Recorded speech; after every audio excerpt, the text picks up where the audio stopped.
हम आपको ऐसी घटना के बारे में बताने जा रहे हैं जिसमें एक पिता ने अपनी बेटी को खो दिया।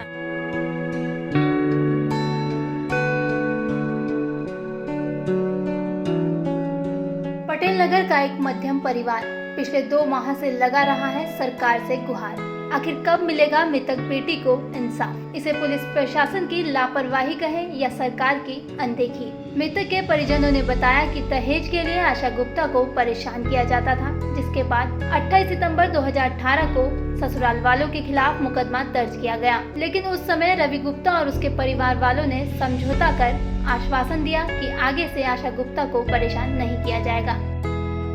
2012 में इनका विवाह हुआ था और 2012 में 1-1.5 साल तो सब ठीक रहा। उसके बाद एक बिटिया का जन्म हुआ था, परी है उसका नाम। तो उसके जन्म से ही ये शुरुआत हो गई थी। उसके जन्म के टाइम पे भी पैसे लिए गए थे बाबूजी से, राजकुमार जी से पैसे मांगे गए थे उसकी डिलीवरी के खर्चे के भी।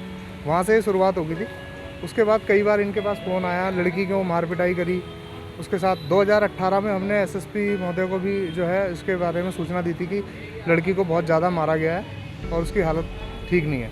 इस हालत में ऐसी हालत थी उसकी कि शायद वो मर भी सकती थी उस टाइम। और अब 2021 में 11 जुलाई की रात को जो है वो मृतक पाई गई अपने घर में। 12 तारीख को पोस्टमार्टम हुआ था। पोस्टमार्टम में भी उन्होंने कुछ हमें मेंशन नहीं करा। वो कह रहे हैं हमने बिस्तरा रिपोर्ट के लिए भेज दिया है पार्ट और हमें इसमें कुछ पता नहीं चल रहा है कि हत्या कैसे हुई। रावत जी है कोई, उनसे कहा था कि सर बिस्तरा रिपोर्ट के लिए हमारा प्रार्थना पत्र दे दीजिए कि हमारी बिस्तरा रिपोर्ट आप जल्दी मंगा दीजिए। तो उन्होंने कहा हाँ डाल देंगे ऐसे करके। उन्होंने कहा जाओ इधर से जाओ, सीढ़ी से निकल जाओ, यहाँ रास्ता है। ऐसे शब्द उन्होंने हमारे साथ यूज़ करे। ना हमारा बिस्तरा रिपोर्ट के लिए लेटर भेजा गया, ना हमें हमारी मुकदमा दर्ज हुआ और अभी भी हम धक्के ही खा रहे हैं। 4 तारीख को धामी जी के पास भी गए थे हम जनता दरबार में, तो वहाँ पे भी हम बस ऐसे ही भटके और बड़ी मुश्किल से वो प्रार्थना पत्र पहुँच गया वहाँ तक। लेकिन उस पर भी अभी मुझे कुछ लग नहीं रहा है कि कुछ काम हो रहा है।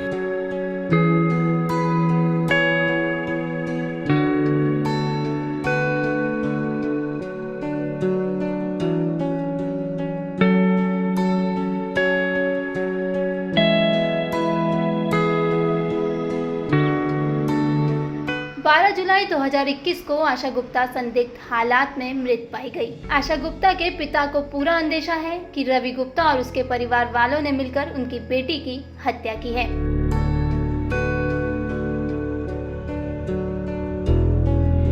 जो हमारा भतीजा है उसके द्वारा हमें सूचना मिली, उससे कोई खबर नहीं मिली। उन्होंने दी हमको बस क्या है जो हमारे छोटे भाई की वो भतीजे की बहू है, उसने उनको बताया। रिलेशन तो हम ऐसे कह सकते हैं कि वो कई महीने हमारे पास छोड़ जाता था।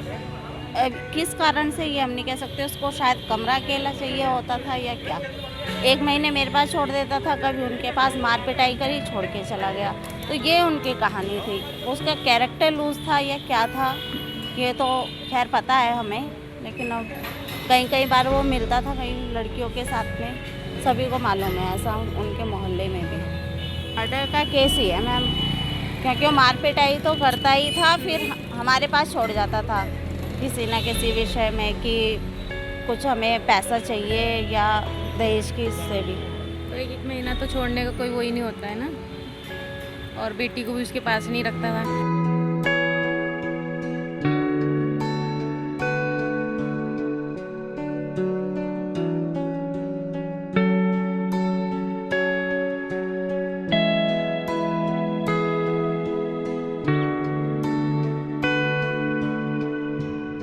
जिंदगी के कुछ समझौते इंसान की जान पर आ जाते हैं। ये घटना इसका बहुत बड़ा उदाहरण है। अगर आशा गुप्ता के परिजनों ने 28 सितंबर 2018 को समझौता नहीं किया होता तो वह आज हमारे बीच होती। अब देखने वाली बात यह होगी कि पुलिस प्रशासन कब तक आशा गुप्ता को न्याय दिला पाएगा। कैमरा पर्सन अमित चौहान के साथ मैं सविता राय, न्यूज़ स्टूडियो, उत्तराखंड।